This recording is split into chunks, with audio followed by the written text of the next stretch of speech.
নমস্কার বন্ধুরা, আপনাদের সকলকে অমৃত দিশারি ইউটিউব চ্যানেলে স্বাগত। এখন আমরা প্রবেশ করতে চলেছি কালিকা পুরাণের অষ্টম অধ্যায়ে। সপ্তম অধ্যায় আমরা শুনেছি।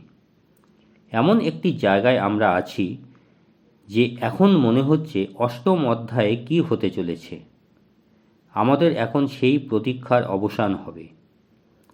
তাহলে চলুন আমরা প্রবেশ করি কালিকা পুরাণের অষ্টম অধ্যায়ে। পূজ্য মুনি মার্কেন্ডেয় বললেন, শোনো মুনিগণ, প্রজাপিতা ব্রহ্মা তার মানসপুত্র প্রজাপতি দক্ষকে নির্দেশ দিয়েছিলেন, তুমি আদ্যাশক্তি মহামায়ার আরাধনা করো। তিনি ধরাধামে অবতীর্ণ হবেন এবং তিনি যাতে তোমার কন্যা হয়ে তোমার ঘরে জন্মগ্রহণ করেন সেই চেষ্টা করো, ধ্যান ও স্তবের মাধ্যমে। ব্রহ্মার কথা মতো প্রজাপতি দক্ষ দীর্ঘকাল ধরে একাগ্র মনে কঠোর তপস্যা শুরু করে দিলেন। তিনি নির্জনে বসে কঠোর নিয়ম মেনে আদ্যাশক্তি মহামায়ার ধ্যান শুরু করলেন। এদিকে ব্রহ্মা পুনরায় কামদেবকে ডেকে বললেন, হে রতিপতি, আমার কথা ভালো করে শোনো। যে দেবীকে জগতে যোগনিদ্রা নামে ডাকা হয় তিনি হবেন শিবের পত্নী। তারপর ব্রহ্মা আরও বললেন, হে কামদেব, তুমি আমার একটি কথা মনে রেখো। যেখানে যেখানে শঙ্কর অবস্থান করেন সেখানেই তুমি থেকো। তুমি তোমার স্ত্রী রতি এবং বসন্ত দেবকে নিয়ে আনন্দে সেই স্থানে দিনরাত অবস্থান করো। যখনই শিবের পাশে থেকে উপযুক্ত সময় দেখতে পাবে তখন তোমার কর্মসিদ্ধির সুযোগ পাবে। এই কথা বলে ব্রহ্মা অন্তর্হিত হলেন। এরপর কামদেব তার সঙ্গীদের সঙ্গে সেই স্থানে গেলেন যেখানে শিব উপস্থিত ছিলেন। এদিকে প্রজাপতি দক্ষ দীর্ঘকাল ধরে একাগ্র মনে কঠোর তপস্যায় আদ্যাশক্তি মহামায়াকে সন্তুষ্ট করে আদ্যাশক্তি মহামায়ার দর্শন পেলেন। যেন শুভঙ্করী ও ভয়ঙ্করী রূপের মিলিত সত্তা। দক্ষ নিজের চোখে যোগমায়ার দিব্য রূপ দেখে মনে অপরিসীম আনন্দ অনুভব করলেন। তিনি ভাবলেন, আজ আমার জীবন সত্যি ধন্য হয়েছে। তিনি মনে মনে বললেন, আমার জন্ম সফল হয়েছে, এ জন্ম সত্যিই অর্থপূর্ণ।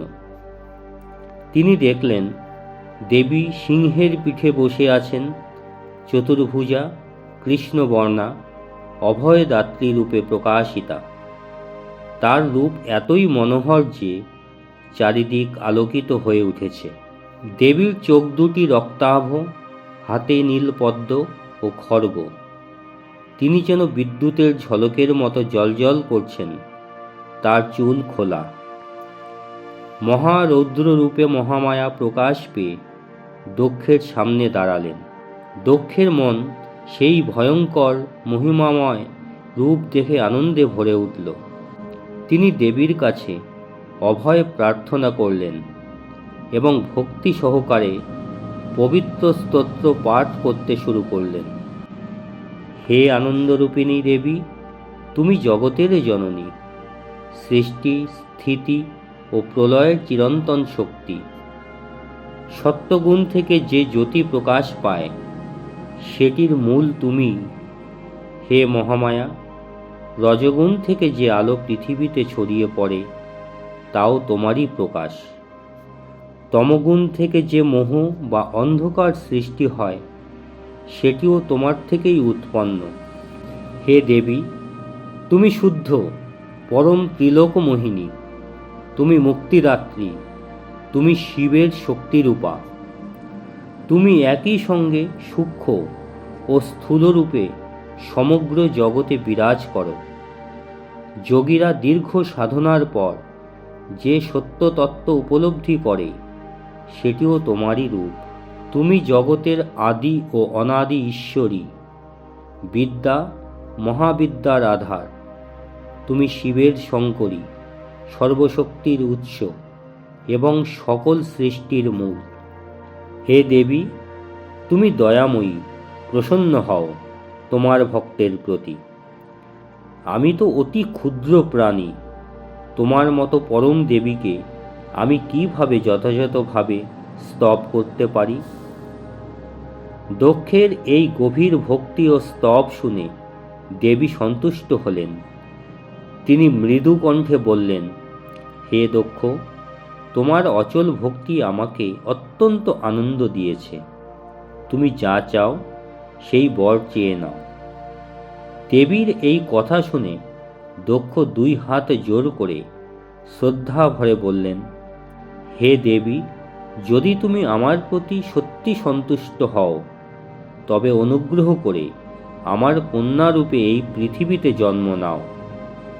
আমার ইচ্ছা তুমি যেন শিবের সঙ্গে মিলিত হয়ে জগতের সৃষ্টি ও রক্ষার দায়িত্ব নাও। এই আমার একমাত্র বর প্রার্থনা, অন্য কিছু নয়। কারণ ব্রহ্মা, বিষ্ণু ও মহেশ্বর সবাই তোমার ইচ্ছাতেই পরিচালিত হন। দক্ষের প্রার্থনা শুনে দেবী বললেন, তোমার স্ত্রী গর্ভে আমি জন্ম নেব, কিন্তু একটি কথা মনে রেখো, আমি তোমার অনুরোধ রাখব, তবে আমার একটি শর্ত আছে। তুমি সেই কথা ভালো করে শোনো। আমি তোমার কন্যারূপে তোমার গৃহে আবির্ভূত হব, কিন্তু যখনই তুমি আমাকে অবমাননা করবে বা অসম্মান করবে তখনই আমি তোমার গৃহ ত্যাগ করব।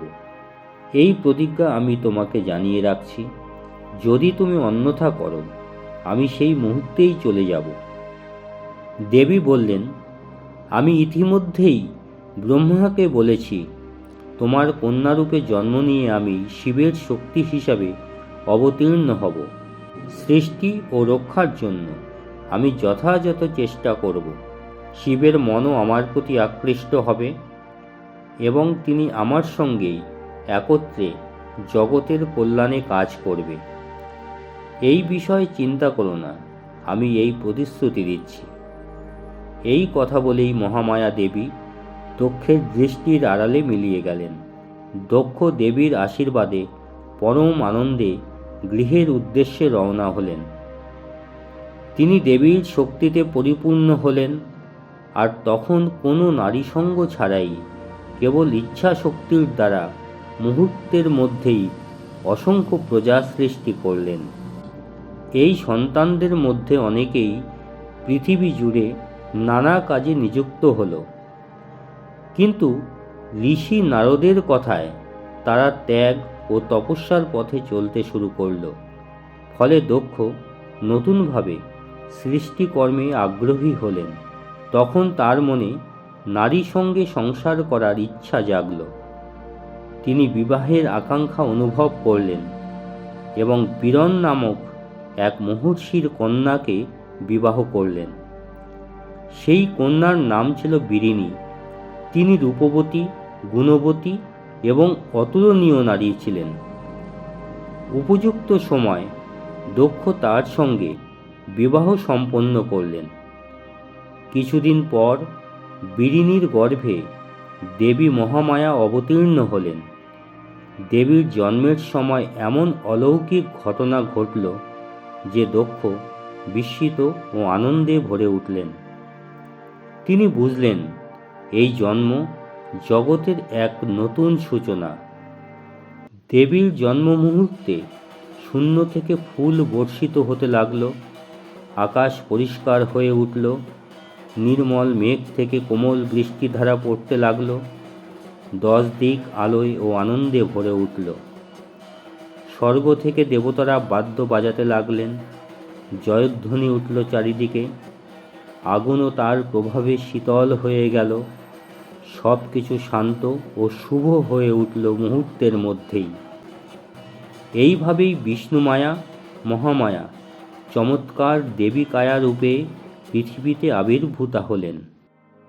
কন্যাকে দেখে দক্ষ বুঝলেন তিনি আর কেউ নন, সেই দিব্য শক্তি যিনি নিজেই জগতের প্রস্তুতির প্রতীক।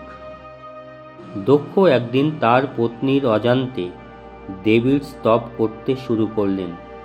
তিনি বললেন, হে দেবী, তুমি সকলের মূল কারণ। তুমি থেকেই ব্রহ্মা, বিষ্ণু ও শিবের সৃষ্টি। বিষ্ণু ও শিব তোমাকে যথাক্রমে শান্তা ও যোগনিদ্রা নামে শ্রদ্ধা সহকারে সম্বোধন করেন।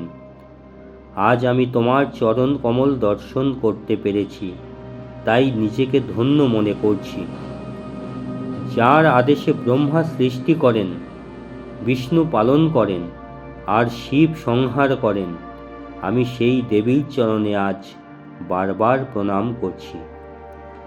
যার কৃপায় জীব ভোগ, মুক্তি ও পরম শান্তি লাভ করে কোনো বাধা ছাড়াই, তাকেই আমি প্রণাম জানাই। তুমি বিদ্যা ও অবিদ্যা রূপে জ্যোতির্ময়ী।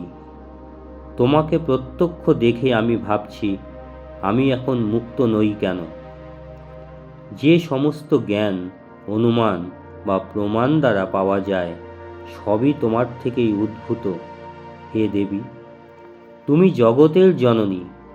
যে কেউ তোমাকে ভক্তিভাবে ডাকলে তার কোনো কাজেই বিঘ্ন ঘটে না, তার সব কামনা পূর্ণ হয় এবং সে সহজেই মুক্তি লাভ করে।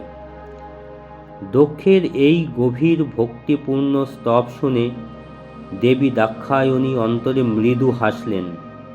তখন মাতার অজ্ঞাতে তিনি মধুর কণ্ঠে দক্ষকে উদ্দেশ্য করে বললেন, হে দক্ষ, তুমি যাদের মায়ায় মুগ্ধ করেছিলে, আজ আমিই সেই মায়া।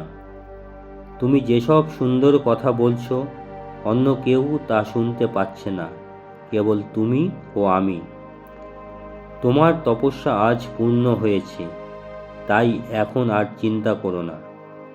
প্রয়োজন মতো সব কিছুই আপনাতেই সম্পন্ন হবে। এই কথা বলে দেবী মহামায়া আশ্রয় গ্রহণ করলেন, আর কেউ তা বুঝতে পারল না। তিনি দিব্যরূপে মিলিয়ে গেলেন। এরপর তিনি শৈশব শরীর ধারণ করে তার মায়ের কোলে আবির্ভূত হলেন। কখনো নীরব, কখনো হাসি খুশি, আবার কখনো শিশুর মতো কেঁদে উঠতেন। মা স্নেহভরা কন্যাটিকে বুকে জড়িয়ে রাখতেন ভালোবাসা ও যত্নে। দেবী সতী জন্মের পর মায়ের কোলে পরম আনন্দে বড় হতে লাগলেন। মা স্নেহভরে তাকে বুকের দুধ খাওয়াতেন, যত্ন করে লালন করতেন। চাঁদের মতো ধীরে ধীরে তার বৃদ্ধি হতে লাগল। যতই তিনি বড় হচ্ছিলেন, মায়ের সব কষ্ট যেন ততই দূর হয়ে যাচ্ছিল। ক্রমে তিনি বয়ঃপ্রাপ্ত হলেন। তখন তার সঙ্গী সাথীদের সঙ্গে খেলাধুলা করতেন। তার সেই বাল্যলীলা ছিল অদ্ভুত ও অলৌকিক। তিনি মাঝে মাঝে মাটির ওপর শিবের মূর্তি আঁকতেন এবং তা নিয়ে খেলা করতেন। এই খেলা দেখে মনে হতো যেন কোনো দেবশিশু নিজেই নিজের ঈশ্বরকে স্মরণ করছে। সেই সময় থেকেই দেবী সতী বারবার শিবের নাম স্মরণ করতে শুরু করলেন। তার অন্তরে কাম জাগ্রত হলো, কিন্তু তা ছিল শুদ্ধ ভক্তিভাবপূর্ণ। দক্ষালয়ে তখন সকলেই তাকে দাক্ষায়ণী সতী বলে ডাকত। তার গুণ ও স্বভাব অনুযায়ী এই নামটি একেবারে উপযুক্ত ছিল। তার ভক্তি, সৌন্দর্য ও নম্রতা দেখে পিতামাতা দুজনেই আনন্দে আপ্লুত হলেন। একদিন হঠাৎ ব্রহ্মা ও দেবর্ষি নারদ দৈবক্রমে দক্ষালয়ে এলেন। দেবী সতী তখন তার পিতা দক্ষের পাশে বসেছিলেন। দেবর্ষি নারদ ও ব্রহ্মাকে দেখে সতীর মন আনন্দে ভরে উঠল। তিনি শ্রদ্ধাভাবে তাদের চরণে প্রণাম করলেন। দক্ষও তাদের যথাযথ সম্মান জানালেন, আসনে বসালেন এবং অভ্যর্থনা করলেন। দেবর্ষি নারদ ও ব্রহ্মা দক্ষালয়ে এসে সতীকে দেখে অত্যন্ত সন্তুষ্ট হলেন। তাদের দৃষ্টিতে সতী তখন যেন জ্যোতির্ময়ী হয়ে উঠলেন। তারা আশীর্বাদ করলেন, হে সতী, তোমার মনোকামনা পূর্ণ হোক। যাকে তুমি মনে মনে ভালোবাসো, যাকে পাওয়ার জন্য তোমার মন আকুল, সেই পশুপতি মহাদেবী তোমার জীবন সঙ্গী হন। আমরা এই আশীর্বাদ করছি। তুমি যেন হরের পত্নী হও, দিনে রাতে সুখে সংসার করো এবং সৃষ্টির ধর্ম পালন করো। এই কথা বলে প্রজাপতি ব্রহ্মা নারদকে সঙ্গে নিয়ে কিছুদিন দক্ষের গৃহে অবস্থান করলেন। কিছুদিন পর সেখান থেকে বিদায় নিয়ে দ্রুত নিজের আবাসে ফিরে গেলেন। এই অষ্টম অধ্যায়ে আমরা শুনলাম আদ্যাশক্তি মহামায়া দক্ষের গৃহে সতী হয়ে জন্মানোর ঘটনা। এরপর কি হতে চলেছে তা জানতে হলে আমাদের শুনতে হবে কালিকা পুরাণের নবম অধ্যায়। অমৃত দিশারি ইউটিউব চ্যানেলের পক্ষ থেকে আপনাদের সকলকে শুভেচ্ছা জানিয়ে আজ এখানেই বিরাম টানলাম। ভালো থাকুন, সুস্থ থাকুন। জয় মহামায়া, জয় মা কালী।